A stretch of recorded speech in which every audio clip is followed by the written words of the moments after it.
Hello dreamers! Welcome back to my life in Japan. If you're new here, hello, hajimemashite. My name is Adria and congratulations! You've passed the JET interview! Woo! That means that you're now at the point where you're trying to fit your entire life into 2.5 suitcases and a backpack, right? And you can bring a purse too, and souvenirs don't count, right? Yeah, I remember the feeling. But this is the exact luggage that I came with 4 years ago. I am a 4-year JET. I just recently left the JET program, so I feel like I can give you a pretty good insight into what I was actually glad that I packed. And I can give you some insights into what I regret packing and the mistakes that I made in my packing. Okay, so let's get cracking. I mean, packing. Boys, before you check out of my video, I asked some of my guy friends to also give me their lists. So don't worry, I didn't forget about you. This is not a video all about girls. Just skip the section on bras and tampons.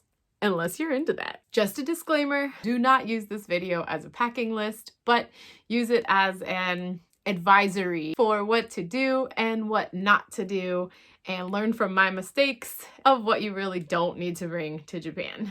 Okay, quick overview of the sections of this video. Timestamps are in the description. First, I'm going to talk about my suitcases and packing gear. 2, I'm going to talk about my Charles Schwab bank account. 3, I'm going to discuss deodorant, tampons, and other bathroom and toiletry related things. This video got too long, so parts 4 and 5 are going to be in another video, which is linked here in the description and also at the end of the video. Okay, first I want to talk about suitcases. Now, I know that this is a packing list, so you probably have your suitcases, but suitcases actually are going to impact your life living in Japan, permanently or not. These are my original bags that I came with. The 2 green suitcases that match my lovely curtains, they fit inside of each other. As much as I wanted big hard case suitcases, I knew that those weren't going to fit inside each other. So unless your plan is to use your suitcases as storage devices when you get to Japan, it's not really worth it. This other suitcase that I bought before I left Japan, this cost me about $120 US.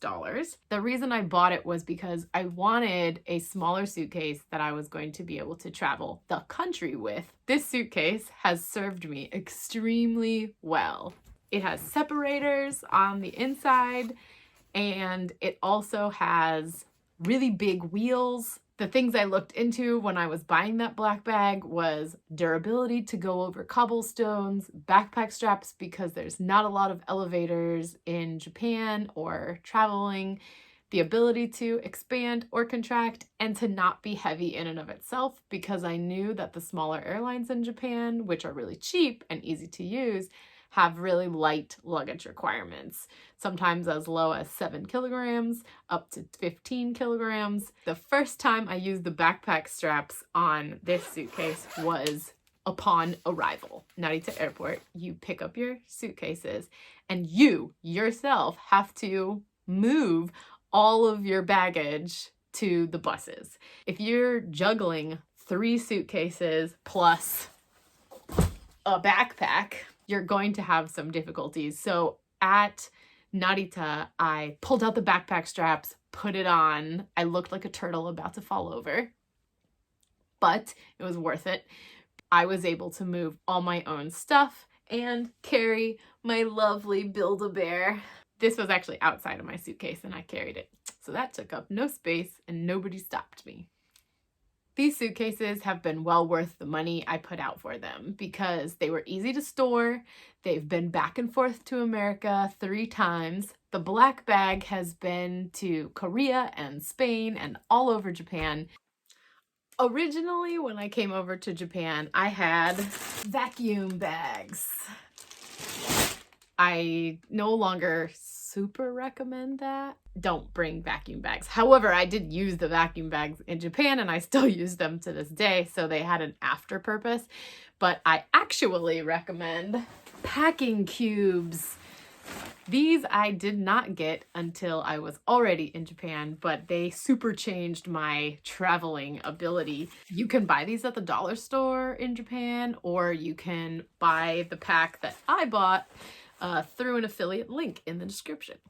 If you use my link, I get a small commission, but you don't pay anything extra, so it's great for the both of us. I've linked all the products that I've used in my description. So back to packing cubes. I love these. These completely changed my life. Oh my gosh, you can fit so much stuff in your suitcase with packing cubes. It's crazy. Second is something I'm not going to show. I'm gonna just put a picture of the company name here, and there's a link in the description. I got a Charles Schwab brokerage account or bank account before I left for Japan. The Charles Schwab account gave me a lot of freedom in terms of my money coming over from the United States. Now, I know if you're not from the United States, you may not have access to Charles Schwab, but don't check out what the merits of Charles Schwab is what is important. Charles Schwab allowed me to have less money in cash. I had at any time the ability to get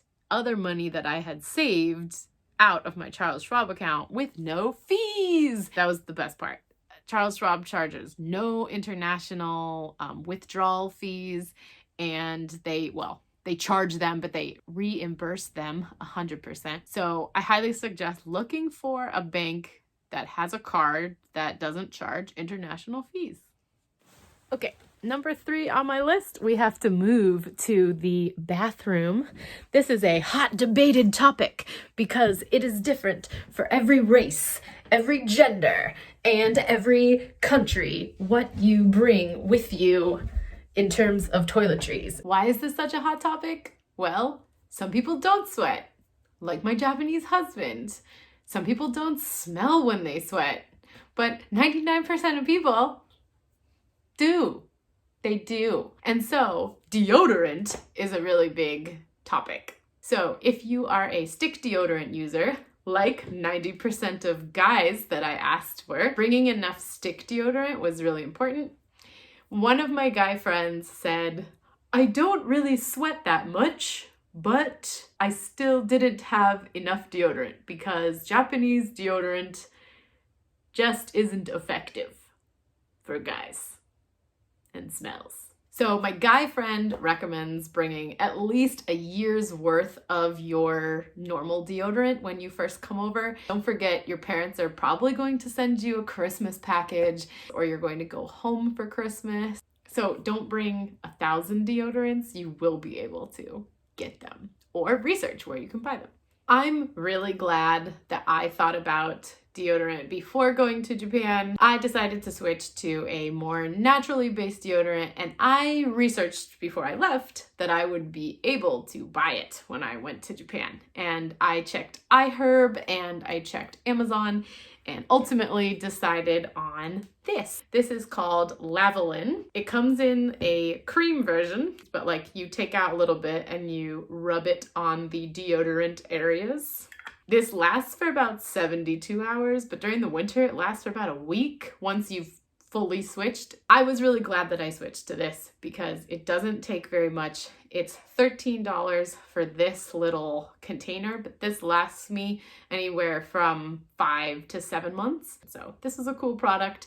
I highly recommend it. It works really well, but you do have to transition into using this, and it's kind of an abrupt transition. So basically what you need to remember is that Japanese sweat does not smell very much, and there's not a lot of actual deodorant in antiperspirants. They're more just antiperspirants, which actually is what this is, but because of the way it works, it helps deodorize you first, and then it deals with the perspiration.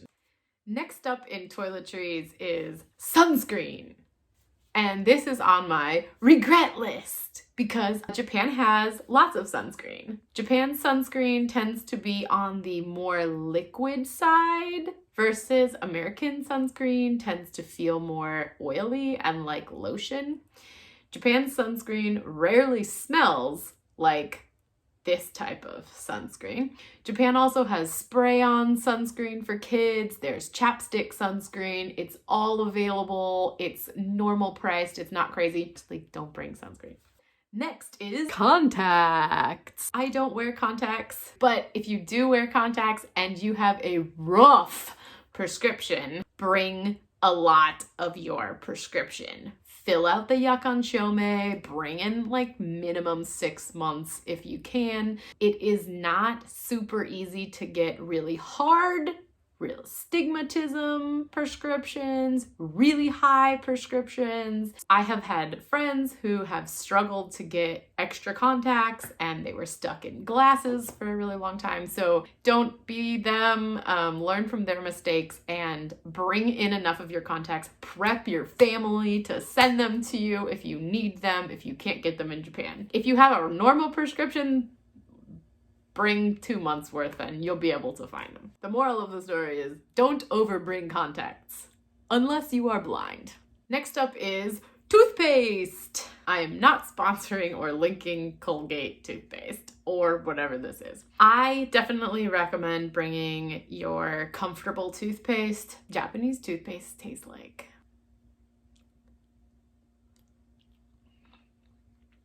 baking soda with mint in it. There are mint flavors. This actually is quite minty. The average toothpaste just tastes like baking soda. So if you love your toothpaste, bring your toothpaste.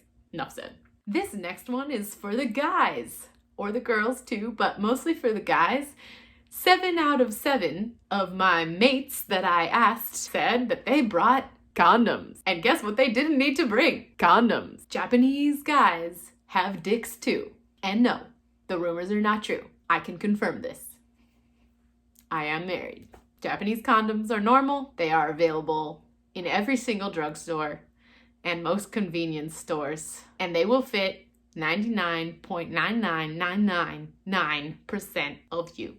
No, you're not special. Okay, and the last one is just for the girls. We're going to talk a little bit about tampons and feminine products. I'm going to start by saying that if you are a sole pad user, just skip this entire section. It's not for you. Japan has so many pads. So many. I typically only really use the panty liner variety, which are your standard panty liners. They're just like American ones. They look exactly the same. I also occasionally use the slightly larger actual pads. These are actually designed better than most pads that I've worn in America. You can just pull them off in one solid swoop. There's no little paper flaps to get lost, and it's great. They have every single size of pad ever, every thickness ever. If, however, you are in the vast majority category of tampon wearers, you are slightly SOL. Tampons in Japan are made by one company that I've ever seen. They're basically only in super light, light, and regular. So if you have anything more than a regular cycle, you should bring tampons. I'm a big supporter of Playtex sport tampons. I just really like the applicator. They're horrible for the environment, and I'm a big environment person. Sorry, environment. I am trying to switch to a menstrual cup, but I'm not 100% confident in this. About every Christmas and package, I think I asked my mom to send me tampons, and I always brought home tampons when I visited the States. Here's what I'll say about Japanese tampons. Besides the fact that this comes off. Why? The pads are all put together. Japanese tampons come in 3 sizes. Light, which is really only for teenagers, regular, and super. Versus American tampons tend to come in light, regular, super, and super heavy or plus. Just by comparing the applicators on the regular, we can see that the Japanese is a lot smaller than the American version. In fact, when we compare the supers, which I happen to have a Tampax version of, the Tampax is actually much closer in size to the Japanese one than the Playtex one. The Playtex one is much slimmer and easier to insert, but also the cotton on this one stops about 3/4 of the way up. You can sort of see it stops about right here. Versus I know for a fact that this goes all the way up the inside. Not to mention America also has larger tampons than are even available in Japan. I also tend to find that the strings on the Japanese ones just don't feel as strong or secure as the American ones.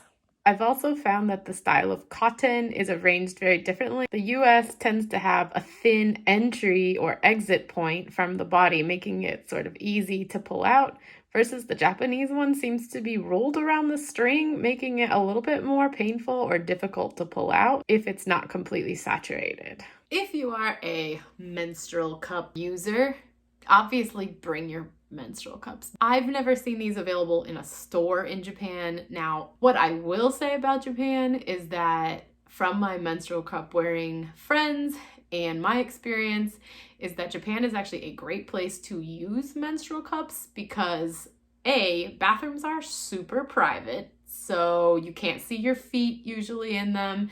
There's a noise machine in most bathrooms, and most bathrooms also have a bidet, so like in theory you can kind of wash down there, and there's a lot of handicap accessible or family bathrooms, so if you wanted to be able to wash your cup when you're out during the day, you'd be able to do that. I will, however, say that in a teacher staff room, this would probably be awful. Though the bathrooms are private, tend to be older. You may or may not have a Western style toilet in your school, but outside normally, I would say this is awesome in Japan, probably better than the States. And lastly, if you are in the thinks or period underwear category, bring your own. I've never seen them in Japan. I don't think that they're a thing here. While editing, one of my friends sent me an email about medications, and I remembered a really good point I wanted to tag on. This is mostly for the girls. This is direct from the email that she sent me. In Japan, yeast infection medicine, it's really humid and it's really easy to get yeast infections if you're prone to them here. There's no over-the-counter yeast infection treatment in Japan. You have to go to a doctor who may give you a suppository on the spot, depending on how bad the yeast infection is, but they may also make you wait a week until you get your lab results. So if you're prone to yeast infections, you should probably bring some of that medicine. Another thing about medicine is that definitely do note that Japanese medicines definitely are weaker unless it is truly an American medicine. I brought American ibuprofen. My friend brings Aleve. You can get similar medications here, but the dose will be much lower. And if it's prescribed by a doctor, aka it's cheap because it's being paid by insurance, the actual dosage is super tiny. And so they're not going to give you a lot. You can't take more. So that's a problem. The other question on all the ladies' minds is birth control. It's a pretty mixed bag in terms of where you're placed, if you're going to be able to get access to birth control or not. Birth control is not over the counter. Definitely have to go get a doctor's prescription if you want stuff in Japan. It is available. It's just you have to go, you have to get an appointment, you have to get approved, you're gonna have to answer questions. My friend who actually answered this email is very lucky. She's placed in Tokyo, and she was able to find a doctor that once she got in and got that prescription, he just leaves a repeat prescription at the desk and people are allowed to come in and get the repeat prescription. But that is so rare. So if you are a birth control user, bring enough, possibly have people send it to you, or be prepared to have to get a prescription in Japan. Just a note on birth control, to my knowledge, I've only ever heard of Japan having IUDs, which are extremely expensive to get here, and pills. I don't know anything about other injections or insertables. I've never heard anything about those. My last note on birth control is morning after pills are also not an over-the-counter medication in Japan as they are in America. So just a note that if you do ever need that at any point while you're in Japan, that's also something you have to go to a ladies' clinic for. I'm gonna link the Osaka Medical Directory because it has a medicine search in the description. So if it comes up, then it's probably available in Japan in some form, but if it doesn't come up, then it's probably not. And just remember that certain medicines are not allowed to be brought into the country without the Yakkan Shoumei, which you should be preparing if you have to bring any more important medicines in. Okay, so that's all for part 1 of this video. Please click the link over here. Please don't forget to like this video and subscribe to my channel. I'm going to continue the jet content, but please hop over to part 2, clothing on Omiyage.